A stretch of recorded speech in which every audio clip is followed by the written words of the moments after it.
This presentation will discuss the process of learning mixing skills with the DDJ400 Pioneer controller. I will show how I learnt the basic functions of the mixing desk, the effects, and uploading the mix onto SoundCloud.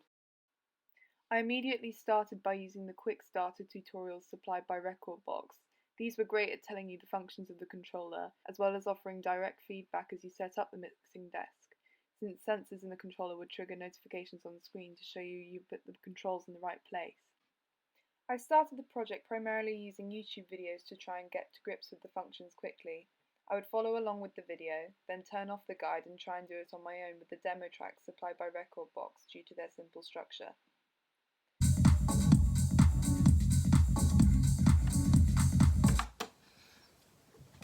I'm going to do that again, because that was not smooth. However, the videos were often vague and assumed a level of base knowledge which I didn't have, so I decided to start fresh with the manual. Using the manual really sped up the process. I was quickly able to learn how to operate the hot cue, beat loop and sample functions and integrate them into my own mixes. When I felt comfortable using them, I then consulted videos to get further tips on more effective ways to use them. I found the hot cue function was one of the most useful controls in the mixing deck, as it enabled me to quickly turn to sections and understand the structure of the track that I was using. I also found, after reading Mark Butler's chapter Unlocking the Groove, I was able to enhance the way that I utilise this control, since it explained how electronic music artists tend to structure their tracks. This insight enabled me to compartmentalise the track into different sections according to the structure of the song, thereby helping me to mix methodically and match complementing sections of the music.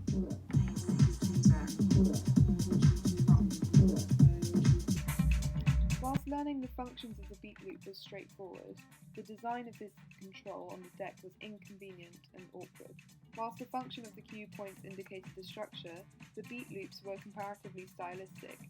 Therefore, it would have been more convenient to store them separately. Once I had felt comfortable using this control, I then moved on to learning how to use the beat jump function. I found that this was very simple and very similar to the beat loop, and added some nice flair to the mixer.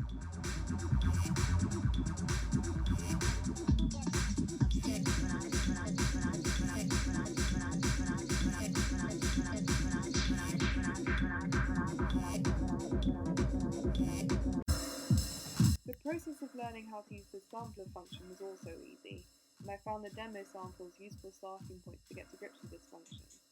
When I felt comfortable using the control, I watched an online tutorial to develop my knowledge of this function further, and I was able to learn how to make my own beats and store patterns. The techno-instrumental tracks I was mixing with tended to already be saturated with lots of percussion, but when used sparsely, I found that this really complemented the music and added variety to repeated loops.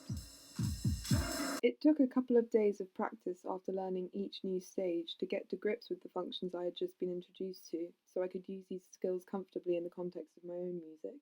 As I was learning, I found the automated beat match function on the controller was frequently inaccurate, or changed as the songs played through.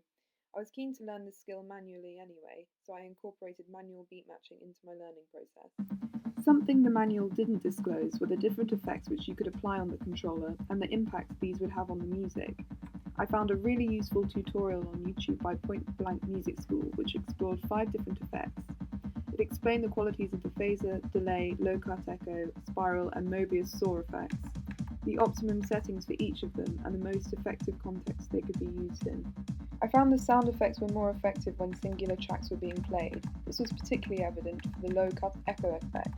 Using the low-cut echo effect in the build-up to core sections provided a great sense of momentum. This is the breakdown without the low-cut echo added to it.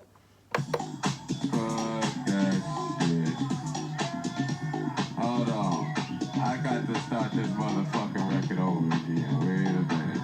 Fuck that shit. Still on this motherfucking record. Which is still banging, but I'm going to apply the low-cut echo in a minute. Hold on, I got to start this motherfucking record over again. Wait a minute. Fuck that shit. Still on this motherfucking record. Another effect which I loved was the phaser effect. It was easy to master and a simple and effective way to add timbre variety to the melody.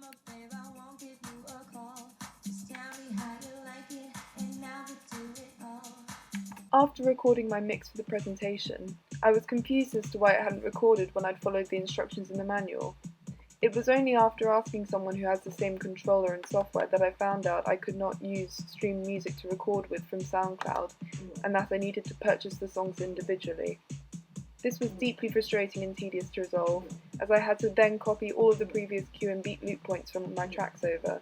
The process of uploading my mix onto SoundCloud was very simple and quick. After being prompted to upload, I simply followed the instructions on the screen. Whilst undertaking this project, I have continuously documented the mixing that I'd been doing, and listening back to them to evaluate what I liked or wanted to improve. Although the final mix had occasional issues with fluency, beat matching and section matching, overall, I am really pleased with the progress I have made and the skills that I have learned. I now feel comfortable using the functions of the controller, applying effects to tracks, as well as recording and uploading my own mixes.